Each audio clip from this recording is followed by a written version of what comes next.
Here we go. Shall we? Yay! Oh yeah, no, you guys. No, it's the other way around. No, you guys go. Hi, Dad. Hi, Dad. Hi. Hi. We're looking forward to Oh, no, a little bit. There you go. All right. summer's presentation. The life and literary works of Sylvia Plath. I don't know what it is like to not have deep emotions. Even when I feel nothing, I feel it completely. This is from the unabridged journals of Sylvia Plath. Now, why do you think it is that she felt like this throughout the course of her life?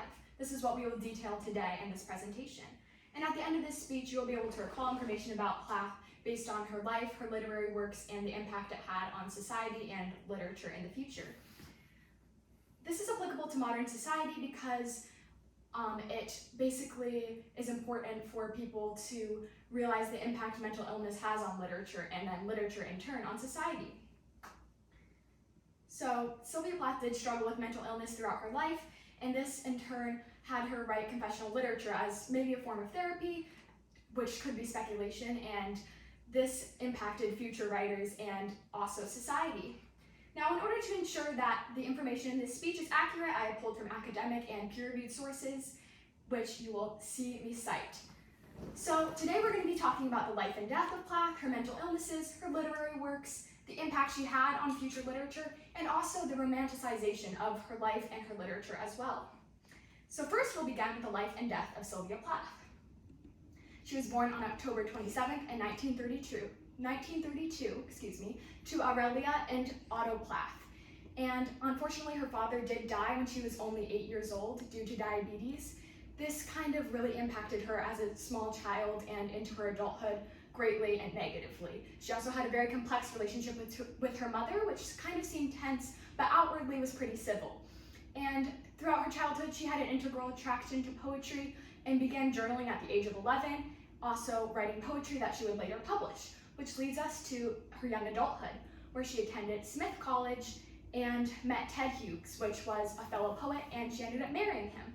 Now, unfortunately, letters after her death have been discovered that show that Ted Hughes did physically and emotionally abuse her, so their relationship was negative in some ways. They also did have 2 children, and Sylvia Plath unfortunately had a miscarriage, which created some tenseness in her relationship with Ted. She also began publishing poetry in newspapers and in magazines during this time. This is taken from Time magazine. Now this leads us to Plath's untimely death. So the leaving of Sylvia's husband, he did leave her for another woman, unfortunately, in 1962, and she went through a great episode of depression, which was not her first, but probably her worst one. She had an eruption of productivity during this time where she wrote much poetry that was all about the feelings that she had during that time, probably hundreds of poems, and eventually, unfortunately, in 1963, it led to her tragic suicide, where Sylvia took sleeping pills and put her head inside of an oven and committed suicide. So this is from the Academy of American Poets. So as you can see, she did really struggle with some mental illness throughout her life, which eventually led to her death. And that is what I will be detailing in the next few slides on her mental illnesses. The first is depression. She was diagnosed with depression at the age of 20 after she first attempted suicide. Now, she did attempt suicide 3 times throughout her life, but the first one, after that, she was sent to McLean Mental Hospital. And there she received electric shock therapy to try to help her, but she still struggled from depression later on, and her major depressive episode led to her suicide. This is from the National Library of Medicine. Now, Sylvia Plath also struggled with bipolar disorder, although not diagnosed with it until after her death. She struggled with unstable relationships, hypomanic and depressive episodes, and reckless activity. Some of these things included going skiing and breaking her leg, driving a car from a road, self-harm, and also taking drugs and alcohol. This is also from the National Library of Medicine. So as you can see, she really did struggle with mental illness throughout her life, and some of this was from the impact her father's death had on her and other things as well. But she was able to use her writing as an outlet for this, and it wasn't that she only wrote depressing things. She also did write some hopeful and insightful things, and that's what we'll discuss in the literary works of Sylvia Plath. So her published books, she has 3 of them. The Bell Jar, which was published in 1963. This was published during her lifetime, and it is reflective of her mental illnesses that she had, but they reflect onto fictional characters. And unfortunately, this did not become famous until after her death. And then we have Ariel, which is a collection of poetry. It was not published until after her death, though. And we also have the unabridged journals of Sylvia Plath, which details her journals from a few years before her death and up until her death, also published after her death, obviously. And this leads us to the impact that this literature had on society and on future literature. So it was kind of the birth, not necessarily the birth, but one of the people to birth confessional literature. And she was one of the only women who openly wrote about her mental illness and her feelings and changed prose to really truly have a deeper meaning. She exuded raw emotion in her poetry and wasn't really worried about what it sounded like as long as it was true to the way that she felt. And that kind of really did change poetry, and confessional literature became much more popular afterwards.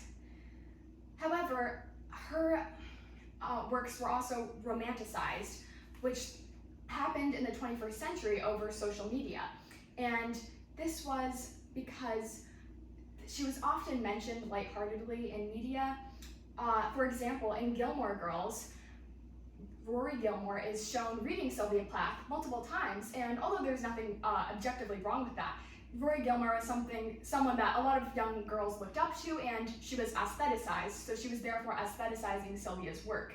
Lorelai Gilmore also mentioned Sylvia Plath multiple times throughout the show, but mostly she's calling Sylvia Plath crazy. She doesn't say anything about her work, therefore kind of dwindling her down to her mental illness and her being crazy rather than the art that she actually produced. And also, young girls identify with her writing and her characters pretty regularly. They relate her trouble to their own, often feeling as though they own her feelings as the feelings that they feel themselves. And according to Paul Joff, which is a clinical psychologist, he suggests that people love her because of her suicide, not necessarily because of her writing, and that they read her writing and analyze her writing to learn more about her tragic story because they are so obsessed with the tragic story of Sylvia Plath, a woman who was also a writer. However, they don't actually value the work with its insightfulness that it actually genuinely has. Now, this is according to Paul Joff, as well as the birth of Sylvia Plath Core and the co-codification of Sylvia Plath.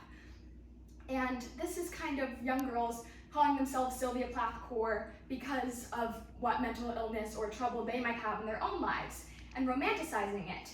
Also, seeing the co-codification is kind of, as you can see in the picture, and the one previous to this, is adding bows and pink and perfume bottles in pictures and videos of her books and her art because they want it to seem feminine and appealing, therefore kind of making it appear that mental illness is appealing and a desirable thing, something that you have to have in order to be feminine and somebody that is desirable.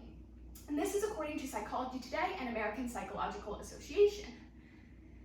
And we also have the Sylvia Plath effect, And the Sylvia Plath effect is kind of poets being more likely to be mentally ill. Somebody has to be sad in order to create good art. We have the summary, which is the life and death of Plath, her mental illness, her literary works, the impact that she had on literature, and the romanticization of Sylvia Plath. These are my, I Desire the Things Which Will Destroy Me in the End by Sylvia Plath. This is from the unabridged journals. And so Sylvia Plath really did struggle with a lot, but she was able to produce poetry throughout this. And she was able to produce her voice for what she wanted it to sound like. So according to many clinical psychologists and literary professionals, Sylvia Plath does not necessarily amount to her suicide. She amounts to her insightful art and her insightful writing. This is my works cited, and thank you.